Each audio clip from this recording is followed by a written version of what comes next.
Oke, materi kita saat ini di minggu ke-8 ini adalah tentang manajemen konflik. Bahwasanya konflik yang sering kita persepsikan sebagai sesuatu yang negatif, ternyata dalam kenyataannya tidak selamanya seperti itu. Konflik ketika dikelola dengan sangat baik, maka akan menghasilkan sesuatu yang positif, yang dinamakan dengan konflik yang konstruktif. Pertanyaan yang mungkin kita patut renungkan adalah, apakah konflik dalam grup dan tim itu negatif? Apakah selalu konflik yang terjadi di dalam grup yang kita bahas minggu yang lalu dan tim itu selalu negatif? Kemudian, apa tantangan ketika Anda dihadapkan pada konflik? Dan bagaimana solusi yang akan diambil? Oke. Itu dua pertanyaan yang perlu kita renungkan sebelum kita membahas materi dalam kajian tentang manajemen konflik ini, atau konflik management. Apa itu konflik? Konsep konflik. Konflik adalah proses di mana satu pihak mempersepsikan bahwa kepentingannya ditentang atau mendapatkan dampak negatif dari pihak lain. Jadi yang perlu kita garis bawahi adalah, pertama adalah sebuah persepsi. Jadi konflik itu sebetulnya adalah persepsi dari satu pihak. Satu pihak itu bisa jadi satu orang, atau satu tim, atau satu kelompok, bahwa kepentingannya itu ditentang. Jadi persepsi tentang penentangan terhadap kepentingan ya dari kelompok atau pihak atau orang tersebut, atau merasa terkena dampak negatif dari pihak lain. Dan garis bawahi pula bahwa konfliknya adalah sebuah proses. Ingat, jadi konflik itu bukan sebuah benda, konflik itu adalah sebuah proses. Proses di mana seseorang atau satu kelompok atau satu tim mempersepsikan bahwa kepentingan itu ditentang atau mendapatkan dampak negatif dari pihak lain. Ya. Nah, apakah setiap persepsi bahwa dirinya atau kepentingannya ditentang atau mendapatkan dampak negatif dari pihak lain itu selalu negatif? Maka di bawah ini ada pembagian konflik. Ternyata konflik pun ada yang sifatnya fungsional. Konflik fungsional adalah konflik yang bermanfaat untuk pencapaian tujuan utama organisasi, dan konflik ini justru melayani kepentingan organisasi. Konflik yang inilah konflik yang dikatakan konflik yang positif, konflik yang konstruktif, karena dia bersifat fungsional. Dia bermanfaat untuk pencapaian tujuan utama dari perusahaan dan untuk melayani kepentingan perusahaan. Sementara konflik yang negatif adalah konflik yang disfungsional. Dis itu tidak, fungsional itu tidak berfungsi, tidak memberikan fungsi, tidak memberikan manfaat. Konflik disfungsional adalah konflik yang menghambat kinerja organisasi atau mengancam kepentingan organisasi. Itu yang dinamakan konflik yang disfungsional. Jadi konflik yang justru menghambat kinerja organisasi atau mengancam kepentingan organisasi, itulah yang berbahaya. Jadi kalau misalkan mau dijabarkan, konflik fungsional adalah sebuah proses di mana seseorang atau satu pihak mempersepsikan bahwa kepentingannya itu ditentang atau terkena dampak negatif dari pihak lain, namun konflik ini bermanfaat untuk pencapaian tujuan utama organisasi dan melayani kepentingan organisasi. Akan tetapi, kalau konflik disfungsional secara utuh maknanya adalah proses di mana satu pihak mempersepsikan bahwa kepentingannya ditentang atau terkena dampak negatif dari pihak lain, dan persepsi ini menghambat kinerja organisasi atau mengancam kepentingan dari organisasi. Jadi itu. Oke. 3 jenis konflik. 3 jenis konflik yang terjadi di dalam perusahaan. Yang pertama adalah konflik kepribadian.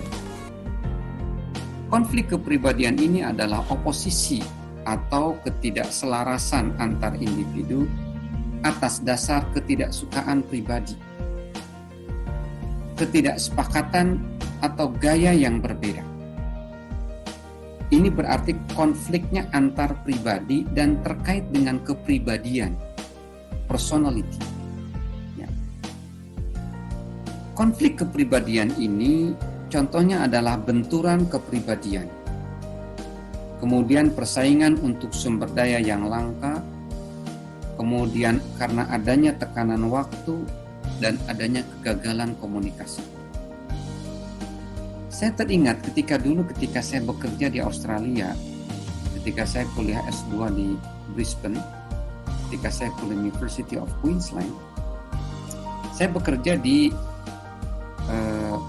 perusahaan catering namanya Union College. Nah, di sana ceritanya ada salah satu karyawan yang kebetulan dia bersikap yang kurang positif terhadap karyawan yang lain, sampai mengatakan sesuatu yang sangat dilarang oleh perusahaan. Ketika saya bertanya kepada manajer dari Union College tersebut, manajer tempat saya bekerja, dia katakan ini terjadi yang namanya clash of personality, benturan kepribadian. Berarti ada semacam clash antara pribadi yang satu dengan pribadi yang lain. Dan bisa jadi kalau saya melihat konflik yang disfungsional ini, untuk contoh yang saya sampaikan barusan, itu juga diakibatkan karena kegagalan komunikasi yang baik antara kedua orang tersebut. Gitu. Yang kedua, jenis konflik yang kedua adalah konflik antar kelompok. Konflik akibat dari tujuan atau sistem imbalan yang tidak konsisten. Kekuasaan untuk mengambil keputusan yang ambigu dan perbedaan status. Konflik antar kelompok bisa jadi misalnya di dalam perusahaan itu kan ada departemen-departemen. Departemen kemudian bisa jadi terjadi konflik. Ya, penyebabnya adalah karena bisa jadi sistem imbalan yang tidak konsisten. Artinya ada ketidakadilan. Kekuasaan untuk mengambil keputusan yang ambigu. Ambigu itu artinya bisa diterjemahkan dengan dua makna. Jadi nggak jelas. Ambigu itu artinya bermakna ganda.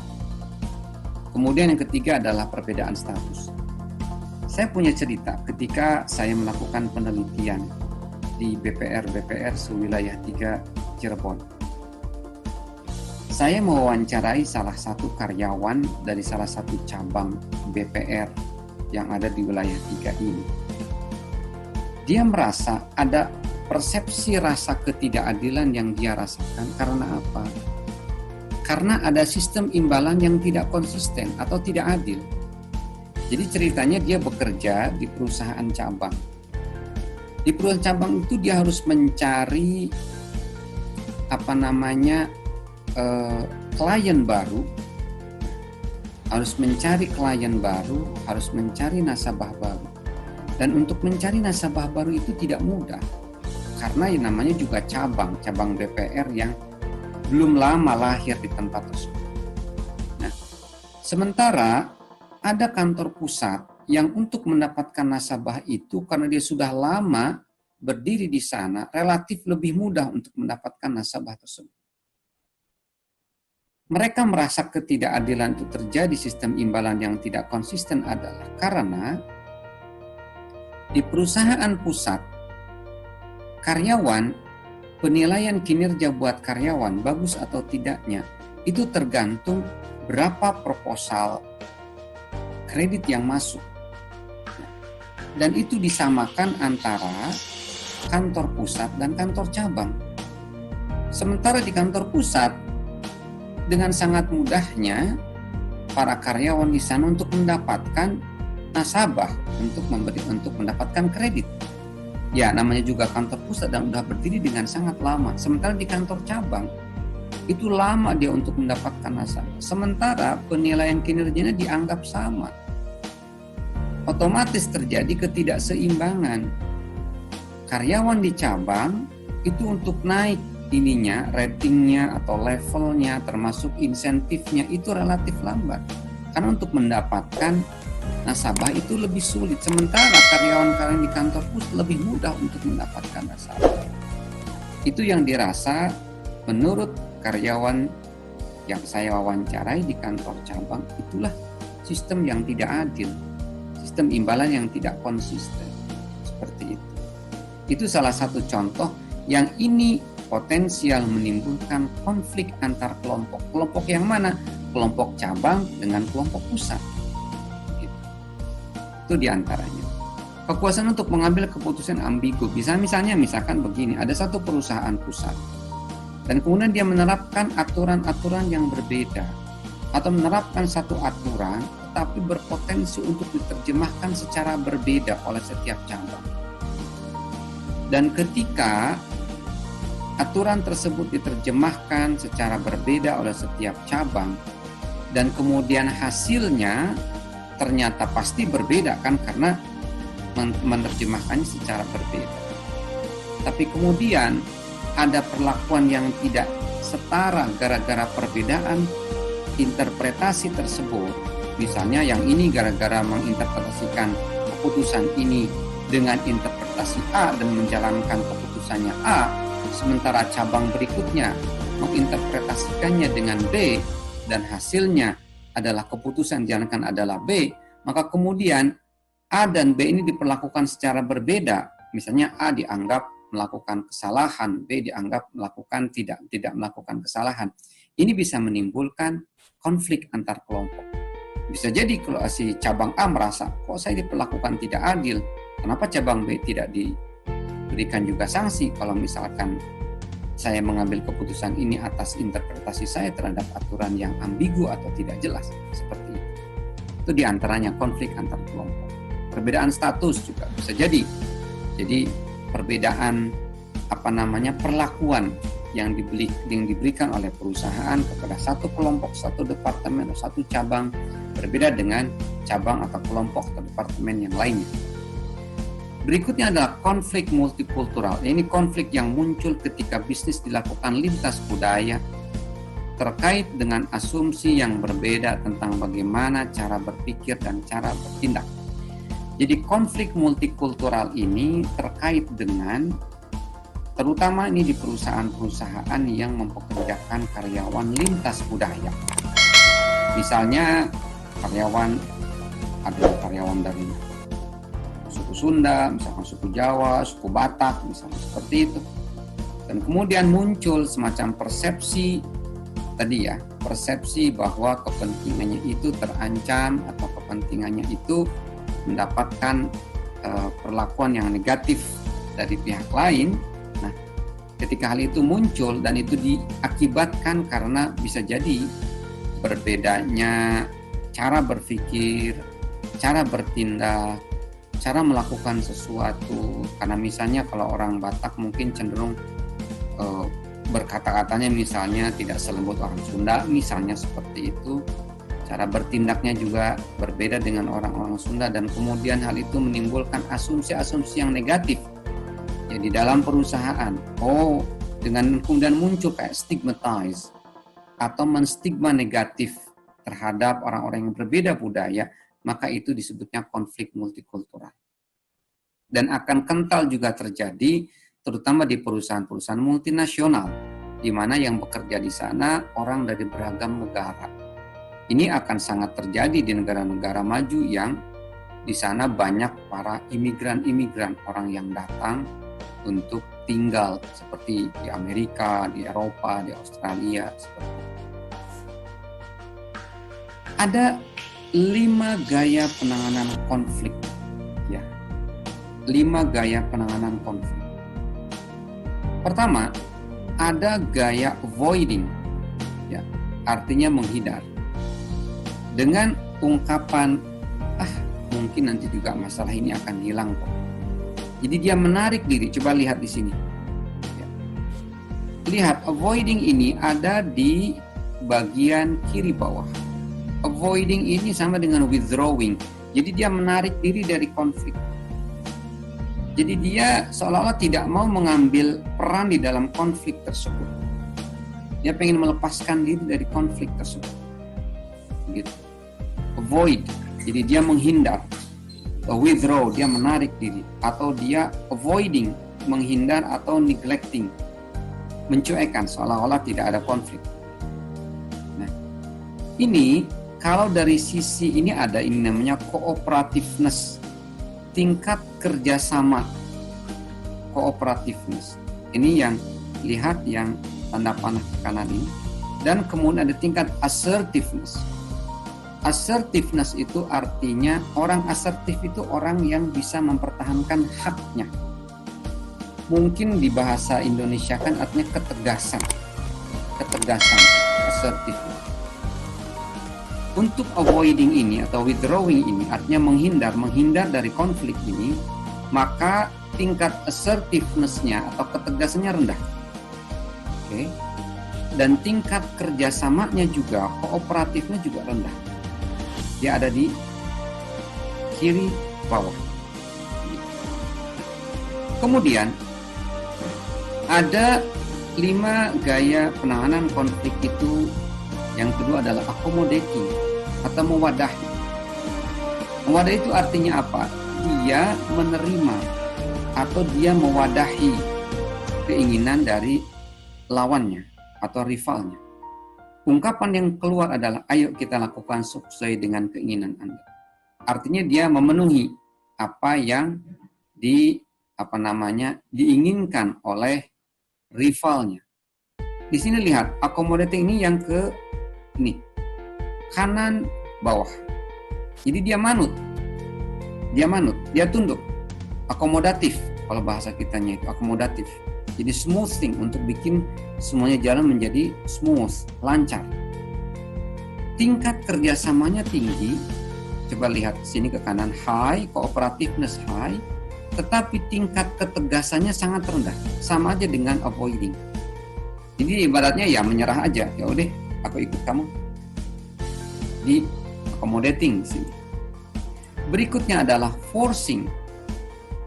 Forcing ini yang ke atas ini. Forcing artinya dia memaksa bahwa rivalnya harus mengikuti sesuai dengan keinginan saya. Coba lihat sini, forcing. Forcing ini competing atau forcing. Compete itu artinya bersaing. Tingkat ketegasannya tinggi, tetapi tingkat kerjasamanya, cooperativeness-nya rendah. Coba aja lihat ini. Kalau assertiveness itu tinggi, tapi tingkat kerjasamanya ke kanannya rendah. Ya, low. Coba lihat ke sini, competing. Ya. Nah, ada berikutnya yang bagian tengah ini, compromising. Compromising. Oke. Compromising ini semuanya berada di tengah-tengah. Berkompromi. Mari kita pilah perbedaan kita.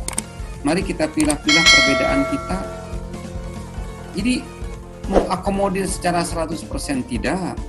Memaksa 100% juga tidak. Berkolaborasi juga tidak 100%. Jadi dia kompromi di tengah-tengah aja. Dia mencari yang paling saling enak dua-duanya. Bagilah 50% kayak gitulah. Compromising itu ungkapannya mari kita pilah perbedaan kita. Mari kita pilah perbedaan kita. Mari kita pilah keinginan kita. Mari kita putuskan sesuai dengan masing-masing keinginan kita. Kompromi. Nah, yang paling tinggi tingkat kerjasama dan juga tingkat assertiveness-nya adalah berkolaborasi. Mari bekerja sama untuk mencapai win-win solution yang menguntungkan kita berdua. Ini yang paling tinggi. Collaborating, confronting, dan problem solving. Ini yang paling tinggi. Jadi tingkat assertiveness, ketegasannya juga iya, tingkat kerjasamanya juga iya. Ini kolaborasi, begitu. Ini teorinya. Berikutnya, bagaimana cara merangsang konflik yang konstruktif? Cara merangsang konflik yang fungsional. Yang pertama adalah pacu persaingan yang sehat di antara karyawan. Jadi pasti antar karyawan pasti ada perasaan bahwa kepentingan dia itu terancam oleh pihak lain. Contoh misalnya ini, ada satu posisi jabatan, katakanlah kepala departemen. Ya. Kepala departemen ini kan masing-masing orang pengen mencapainya karena mungkin tunjangan strukturalnya yang menyenangkan, ada jatah mobil lagi misalnya. Masing-masing karyawan yang mempunyai persyaratan yang cukup, pasti mereka akan menginginkan jabatan tersebut. Mereka pasti akan berkompetisi. Nah, si A dan si B pasti satu sama lain merasa ada konflik. Karena apa? Karena kepentingannya itu merasa ditentang atau mendapatkan perlakuan negatif dari si A ataupun si B. Si A pengen menjadi kepala departemen, si B pengen menjadi kepala departemen. Sama-sama bersaing, maka sama-sama merasa bahwa kepentingannya baik si A terhadap si B terhadap si A itu saling berkompetisi. Nah, bagaimana agar kompetisi ini melahirkan konflik yang konstruktif, pacu persaingan yang sehat di antara karyawan? Bagaimana menciptakan persaingan yang sehat? Bikin aturan yang jelas ketika hendak melakukan rekrutmen dan selection terhadap jabatan-jabatan posisi yang baru atau terhadap posisi yang ditawarkan. Kepala departemen persyaratnya harus A, B, C, D. Dia harus bisa mengikuti seleksi yang prosesnya A, B, C, D seperti itu. Bikin persaingan yang sehat. Maka akan muncul konflik yang konstruktif. Bikin misalkan aturan bahwa masing-masing kandidat yang ingin melamar menjadi kepala departemen tidak boleh saling menghujat, tidak boleh saling mengejek, dan tidak boleh saling menyerang satu sama lain, terutama terkait dengan individunya. Seperti itu. Ubah budaya dan prosedur organisasi. Budayakan atau ciptakan budaya yang sehat di dalam organisasi, budaya yang positif. Libatkan orang luar untuk mendapatkan cara pandang atau perspektif yang baru. Artinya begini, terutama untuk manajer, untuk menciptakan konflik yang konstruktif, libatkan orang luar, libatkan contoh dari perusahaan lain atau orang-orang di luar sana untuk memberikan contoh yang positif tentang konflik yang konstruktif. Begitu. Kemudian gunakan konflik yang diprogram. Ya, misalnya the Wales advocacy, advokasi jahat.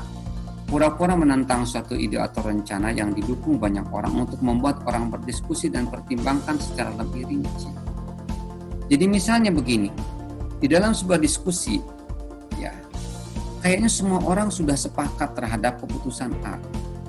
Maka si manajer atau seseorang untuk merangsang agar para anggota diskusi itu membuat atau mempertimbangkan lebih rinci, lebih detail, dan lebih positif terhadap keputusannya, maka dia pura-pura menentang ide atau rencana yang sudah disepakati oleh banyak orang tersebut. Itu namanya the Wales advocacy. Advokasi jahat, tapi pura-pura aja. Tujuannya apa? Untuk memercikkan ya ide agar orang kemudian bisa lebih berdiskusi lebih tajam lagi dan bisa menghasilkan keputusan yang lebih baik lagi. Kemudian, metode dialektika, artinya dialog untuk mencapai kebenaran dengan argumen yang tepat. Jadi, di dalam diskusi, metode dialektika ini adalah metode di mana masing-masing orang saling berargumentasi. Jadi, tidak hanya ngomong asbun, tapi dia ketika ngomong harus terjustifikasi, harus ada pembenarannya, harus ada reasoningnya, harus ada alasannya. Itu salah satu konflik yang metode untuk menciptakan konflik yang konstruktif, metode dialektika. Oke. Nah, di dalam sebuah tim maka konflik akan positif ya ketika tim itu menjadi tim yang pembelajar. Tim atau learning team atau tim yang senantiasa belajar dan terus belajar dan terus belajar. Tim pembelajar adalah proses atau pembelajaran tim adalah proses menyelaraskan kapasitas tim untuk mencapai hasil yang diinginkan oleh anggota-anggota. Diselaraskan, lihat selaras. Gimana kalau selaras? Selaras itu artinya semuanya mengarah kepada sebuah kecenderungan yang sama. Pembelajaran tim melibatkan kegiatan-kegiatan di mana individu memperoleh, berbagi, dan menggabungkan pengetahuan melalui pengalaman satu sama lain. Pembelajaran tim adalah sebuah proses untuk penyelarasan kapasitas tim, dan itu melibatkan aktivitas. Misalnya, ya, aktivitas untuk memperoleh, kemudian berbagi, dan kemudian setelah itu mengintegrasikan pengetahuan satu sama lain. Saya ambil contoh, saat ini saya sedang menggarap sebuah dokumen evaluasi lingkungan hidup. Dan saya membentuk tim yang terdiri dari 4 orang tim inti. Oke. Maka saya sebagai koordinator tim, sebagai manajer tim, harus bisa menyelaraskan kapasitas dari tim, harus selaras kemampuan dari tim, dan harus mendorong para individu di dalam tim saya untuk memperoleh pengetahuan, kemudian membagikannya di dalam kelompok, di dalam tim tadi, dan kemudian menggabungkan satu sama lain pengetahuan tersebut, ya, di dalam yang nanti penggabungan pengetahuan, penggabungan pemerolehan tadi yang sudah di-share, dibagi dengan kelompok itu, nanti akan diramu dan digabungkan dalam salah satu outputnya, yakni adalah dokumen evaluasi lingkungan hidup yang kita garap bareng-bareng. Seperti itu. Jadi intinya saya harus bisa mendorong bagaimana tim saya menjadi tim yang pembelajar, memperoleh ilmu pengetahuan atau wawasan, kemudian dibagikan, dan setelah itu digabungkan pengetahuan itu satu sama lain. Ya. Jadi pembelajaran tim atau tim pembelajar adalah tentang penyelarasan, keberfungsian secara keseluruhan. Jadi masing-masing anggota tim itu berfungsi secara menyeluruh, meningkatkan kapasitas tim untuk berpikir dan bertindak dengan cara yang sinergis daripada sekedar menyetujui. Jadi ada anggota tim yang ya hanya kalau lagunya Iwan Fals zaman dulu itu, wakil rakyat seharusnya merakyat, jangan jangan tidur waktu sidang tentang rakyat, dan jangan hanya tahu nyanyian lagu setuju. Jadi setuju saja itu tidak. Tim pembelajar adalah setiap anggota tim itu berupaya untuk mengungkapkan idenya, berbagi, dan kemudian bersinergi dengan ide-ide yang lain, membentuk sebuah keterpaduan seperti itu. Mengordinasikan keputusan dan tindakan dengan rasa persatuan karena anggota tim memahami hati dan pikiran masing-masing. Tidak menyembunyikan atau mengabaikan perbedaan pendapat, tetapi menggunakannya untuk membuat pemahaman yang kolektif yang lebih kaya. Jadi konflik di dalam tim itu wajar. Ya. Ketika ada perbedaan pendapat itu wajar. Tetapi perbedaan pendapat itu harus digunakan untuk menciptakan pemahaman kolektif yang lebih kaya.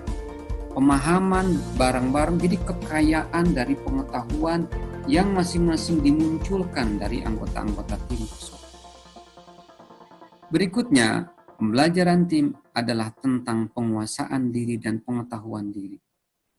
Jadi tim pembelajar adalah tim yang bisa menguasai diri, jadi tidak emosional. Ketika terjadi konflik di dalam tim, karena ada perbedaan pendapat, tidak muncul emosionalnya, tidak. Emosinya tidak muncul. Emosi negatifnya itu tidak muncul.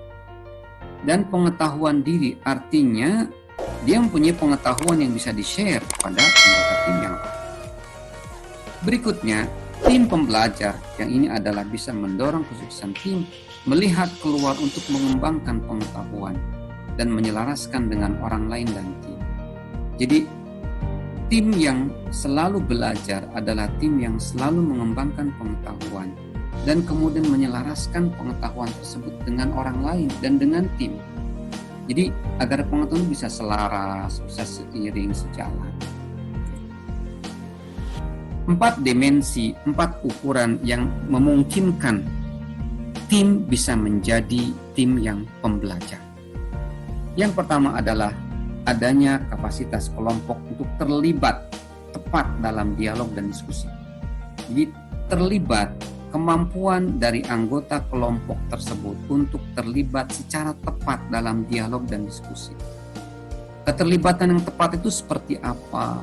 Keterlibatan yang di mana dialog dan diskusi yang diselenggarakan itu mempunyai sebuah semacam aturan yang tepat, dan kemudian keterlibatan dari anggota tersebut bisa mengikuti aturan tersebut, dan aturan tersebut diciptakan dengan secara tepat. Kemudian yang kedua, kemampuan untuk berpikir secara mendalam terhadap masalah yang kompleks dan menyatukan kecerdasan kolektif dari tim daripada wawasan individu yang dominan. Jadi untuk menjadikan sebuah tim menjadi tim pembelajar, dan ini akan menjadikan tim ini sukses. Kayak misalkan kalian membuat kelompok diskusi, kelompok untuk membuat makalah, maka kalau ingin sukses dalam tim tersebut menjadi tim pembelajar adalah masing-masing harus berpikir secara mendalam terhadap masalah yang rumit, dan kemudian menyatukan kecerdasan dari setiap anggota tim tersebut daripada wawasan individu yang dominan, daripada satu orang aja yang dominan, tidak, tetapi secara kolektif bareng-bareng menyatukan. Jadi semuanya mencari, semuanya belajar, dan kemudian setelah itu disatukan, disampaikan, di-share. Kemudian kemampuan untuk memberikan tindakan yang inovatif dan terkoordinasi, jadi menciptakan sesuatu yang berinovasi. Dan kemudian kemampuan tim untuk mengetahui bagaimana caranya bermain bersama. Gimana sih kalau anak-anak bermain bareng, kan akur, rame, satu sama lain saling mengisi, gitu, satu sama lain saling menyenangkan, gitu. Jadi tidak ada konflik yang destruktif, tapi konfliknya konstruktif dan fungsional. Oke, kemungkinan ini kita stop terlebih dahulu karena ya akan stop dulu.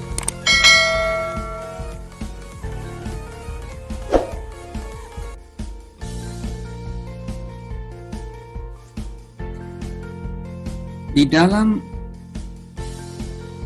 team learning atau pembelajaran tim, yuk kita bisa lihat di sini ada dialog, ada blocks, ada discussion. Oke. Nah, dalam dialog ada ungkapan yang namanya atau kondisi divergent thinking atau pemikiran yang meluas. Jadi coba divergent, lihat ke sini, divergent itu dari titik kemudian meluas ke atas. Jadi ini piramida terbalik. Di bawah mengerucut tapi di atas meluas. Dalam dialog, dalam posisi divergent thinking, pemikiran yang meluas itu, pertama tahapannya ada exploring assumptions. Jadi mengeksplorasi, menjelajahi asumsi-asumsi. Jadi asumsi-asumsi yang dimiliki oleh tim, oleh anggota tim, itu diminta untuk diungkapkan. Kemudian treating members equally. Memperlakukan anggota tim itu secara setara. Dan kemudian yang terakhir, yang paling atas adalah suspending assumptions atau menangguhkan asumsi-asumsi. Jadi ini adalah kondisi ketika terjadi yang namanya divergent thinking, pemikiran yang meluas. Kita mengeksplor asumsi-asumsi, kemudian asumsi itu bisa jadi ada yang ditangguhkan, asumsi itu ada yang tidak begitu pedulikan, dan kemudian di dalam proses dialog itu setiap orang dalam anggota kelompok atau anggota tim itu diperlakukan secara sama. Begitu. Kemudian ini ada kondisi di mana terjadi blocks atau artinya memblok, menghadang. Muncul ketika misalnya di dalam sebuah tim ada blocking, ada penghadangan terhadap ide atau asumsi atau pengetahuan yang ingin di-share oleh satu kelompok, oleh salah satu anggota kelompok, maka yang akan terjadi adalah defensive routine. Rutinitas yang terjadi adalah saling mempertahankan diri. Akan terjadi rutinitas yang saling mempertahankan diri satu sama lain di antara anggota kelompok. Ada perasaan terancam dari anggota kelompok atau anggota tim, dan juga ada rasa ignorance. Ignorance itu rasa dirinya tidak dipedulikan, tetapi dia sembunyikan. Jadi kan bisa jadi ada perasaan dia tidak nyaman di tim itu karena merasa dirinya itu tidak dipedulikan, tapi dia sembunyikan di dalam tim itu seolah-olah tidak ada masalah. Dan kemudian ada namanya convergent thinking, di mana di sini terjadi discussion dan muncul argumen-argumen terbaik dan ada pengambilan keputusan. Jadi namanya convergent thinking. Jadi pemikiran yang mengerucut kepada satu titik yang akan menghasilkan sebuah keputusan. Dan ini adalah bagian dari hal yang sangat positif. Ini terakhir, ya, aturan dasar untuk pembelajaran tim.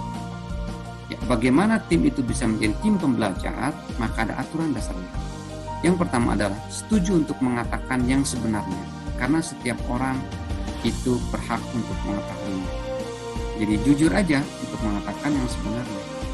Bawa informasi yang relevan dengan segera. Ketika ada informasi yang penting untuk pencapaian tujuan dari tim tersebut dan relevan untuk didiskusikan di dalam tim, segera sampaikan informasi. Batas waktu berbicara bagi setiap orang. Jadi ketika kita di dalam kelompok dan tim, agar tim itu menjadi tim yang pembelajar, jangan ada orang yang sifatnya hegemonik, menguasai, semuanya dikuasai sendiri, itu tidak boleh. Itu tidak akan munculkan tim pembelajar. Kemudian perjelas bagaimana keputusan akan dibuat dan oleh siapa. Jadi ada aturan main, rule of the game di dalam tim tersebut. Berikut tetapkan cara untuk mengecek dan menantang satu sama dengan aman tanpa ada masalah. Jadi ada semacam rule of the game untuk bagaimana mengkonfirmasi dan juga untuk tidak sepakat terhadap pandangan anggota tim yang lain. Itu harus ada aturannya, tata caranya. Seperti itu. Jadi harus tetapkan tata caranya, aturan mainnya. Dan kemudian tetapkan cara untuk menangani pelanggaran terhadap aturan dasar. Ketika ada aturan yang sudah ditetapkan dan ada pelanggar terhadap aturan tersebut, harus ditetapkan apa yang akan diterapkan untuk para pelanggar aturan main di dalam tim tersebut. Jadi untuk menciptakan sebuah tim pembelajar, learning team, dan ini akan menjadi tim yang efektif, tim yang sukses, berhasil untuk menjadikan tujuan dari tim itu tercapai, maka harus ada aturan-aturan yang harus dibuat dan disepakati, dan ketika ada yang melanggar, maka harus mendapatkan sanksi. Jadi seperti itu, ya mungkin cukupkan sekian untuk untuk pertemuan kita kali ini dan untuk materi yang saya sampaikan sekarang.